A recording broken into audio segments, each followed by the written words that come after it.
Olá, tudo bem? Espero que sim. Vamos para a nossa leitura bíblica. Livro de Ezequiel, capítulo 7. O fim se aproxima. Então recebi esta mensagem do Senhor: Filho do homem, assim diz o Senhor soberano a Israel: chegou o fim. Para onde quer que vocês olhem, norte, sul, leste ou oeste, sua terra está acabada. Não resta esperança, pois lançarei minha ira contra vocês. Eu os chamarei para prestar contas de todos os seus pecados detestáveis. Não os pouparei nem terei piedade. Darei a vocês o que merecem por todos os seus pecados detestáveis. Então saberão que eu sou o Senhor. Assim diz o Senhor soberano: desgraça após desgraça se aproximam. Chegou o fim, finalmente chegou, sua condenação os espera. Ó povo de Israel, já amanhece o dia de sua destruição. Chegou a hora, o tempo da aflição está próximo. Nos montes se ouvem gritos de angústia e não de alegria. Em breve derramarei sobre vocês minha fúria e contra vocês lançarei minha ira.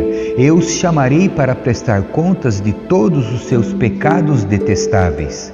Não os pouparei nem terei piedade. Darei a vocês o que merecem por todos os seus pecados detestáveis. Então saberão que eu, o Senhor, os feri. O dia do juízo chegou, sua destruição os espera. A vara da perversidade brotou, sim, o orgulho do povo floresceu. Sua violência se transformou numa vara que os castigará por sua maldade. Nenhum dos orgulhosos sobreviverá, toda sua riqueza e prestígio desaparecerão. Sim, chegou a hora, este é o dia. Que os compradores não se alegrem, nem os vendedores se entristeçam, pois todos eles cairão sob a minha ira ardente.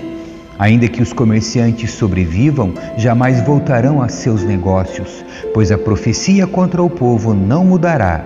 Ninguém cuja vida é corrompida pelo pecado se recuperará. A desolação de Israel.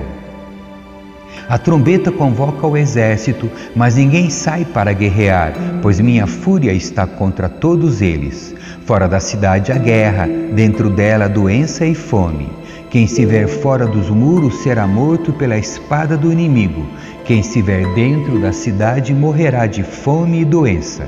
Os sobreviventes que fugirem para os montes gemerão como pombas por causa de seus pecados. Suas mãos ficarão fracas e seus joelhos frouxos como água. De pano de saco se vestirão e ficarão cobertos de horror. Rasparão a cabeça em sinal de tristeza e remorso. Jogarão seu dinheiro na rua, o lançarão fora como se fosse lixo. Seu ouro e sua prata não os salvarão no dia da ira do Senhor. Não os saciarão nem os alimentarão, pois sua ganância só os faz tropeçar. Tinham orgulho de suas lindas joias e com elas fizeram ídolos detestáveis e imagens repugnantes. Por isso farei que todas as suas riquezas se tornem repulsivas para ele. E as entregarei como despojo a estrangeiros, às nações perversas, e elas as profanarão. Desviarei deles meu olhar quando ladrões invadirem e profanarem minha terra preciosa.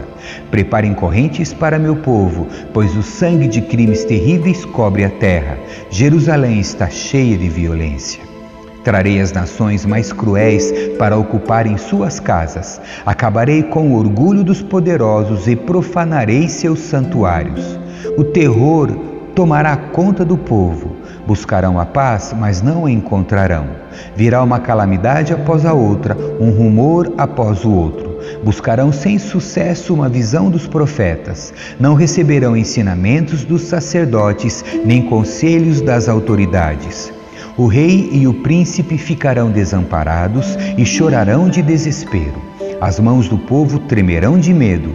Trarei sobre eles o mal que fizeram a outros e receberão o castigo que tanto merecem. Então saberão que eu sou o Senhor. Capítulo 8. Idolatria no templo. Em 17 de dezembro, no 6º ano do exílio do rei Joaquim, enquanto as autoridades de Judá estavam em minha casa, a mão do Senhor soberano veio sobre mim. Vi uma figura semelhante a um homem. Da cintura para baixo parecia uma chama ardente, e da cintura para cima tinha a aparência de âmbar reluzente. Ele estendeu algo que parecia uma mão e me pegou pelos cabelos. Então o Espírito me elevou entre a terra e o céu e me transportou para Jerusalém, numa visão dada por Deus. Fui levado à porta norte do pátio interno do templo, onde havia um ídolo que provocou o ciúme do Senhor. De repente, estava ali a glória do Deus de Israel, como eu tinha visto antes no vale. Então o Senhor me disse: Filho do homem, olhe para o norte. Olhei para o norte e ali, perto da entrada da porta, junto ao altar, estava o ídolo que havia provocado o ciúme do Senhor. Filho do homem, disse ele, você vê o que estão fazendo? Vê os pecados detestáveis que o povo de Israel comete para me afastar de meu templo? Venha, eu lhe mostrarei pecados ainda mais detestáveis que estes. Então, ele me levou à porta do pátio do templo, onde vi um buraco no muro. Disse-me: agora, filho do homem, cave no muro. Cavei no muro e encontrei uma passagem escondida. Entre, disse ele, e veja os pecados perversos e detestáveis que cometem ali. Entrei e vi as paredes cobertas de desenhos de toda espécie de animal que rasteja e de criaturas detestáveis. Também vi diversos ídolos adorados pelos israelitas. Estavam ali 70 autoridades de Israel, e no meio estava Jazanias, filho de Safã. Cada um deles segurava um incensário, do qual subia uma nuvem de incenso. Então o Senhor me disse: Filho do homem, você vê o que as autoridades de Israel fazem com seus ídolos em salas escuras? Dizem: o Senhor não nos vê, o Senhor abandonou nossa terra. E acrescentou: venha, e eu lhe mostrarei pecados ainda mais detestáveis que estes. Em seguida, levou-me até a porta norte do templo, onde algumas mulheres estavam sentadas chorando pelo deus Tamuz. Filho do homem, você vê isso? Ele perguntou. Venha, eu lhe mostrarei pecados ainda mais detestáveis que estes. Em seguida, levou-me para o pátio interno do templo do Senhor. Na entrada do templo, entre o pórtico e o altar, havia cerca de 25 homens com as costas para o templo do Senhor. Estavam voltados para o leste, prostrados no chão e adorando o sol. Filho do homem, você vê isso? Perguntou ele. Será que não significa nada para o povo de Judá cometer esses pecados detestáveis que levam a nação inteira à violência, que a fazem zombar de mim e provocar minha ira? Por isso responderei com fúria. Não os pouparei nem terei piedade. Mesmo que clamem bem alto, não os ouvirei. Capítulo 9. A matança dos idólatras. Então o Senhor disse em alta voz: tragam os homens escolhidos para castigar a cidade. Digam-lhes que venham com suas armas de destruição. Logo surgiram 6 homens vindos da porta superior, voltada para o norte, e cada um tinha na mão uma arma mortal. Estava com eles um homem vestido de linho que levava na cintura um estojo com material de escrever. Todos entraram no pátio do templo e ficaram junto ao altar de bronze.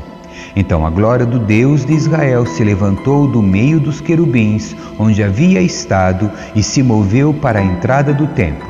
O Senhor chamou o homem vestido de linho que carregava o estojo com material de escrever e lhe disse: ande pelas ruas de Jerusalém e ponha um sinal na testa de todos que choram e gemem por causa dos pecados detestáveis cometidos em sua cidade. Em seguida, ouviu o Senhor dizer aos outros homens: sigam-no pela cidade e matem todos cuja testa não estiver marcada. Não mostrem compaixão nem tenham piedade. Matem todos, idosos e jovens, meninas, mulheres e crianças pequenas. Mas não toquem naqueles que tiverem o sinal. Comecem aqui mesmo no templo. E eles começaram pelos 70 líderes na entrada do templo. Profanem o templo, o Senhor ordenou. Encham seus pátios de cadáveres. Vão!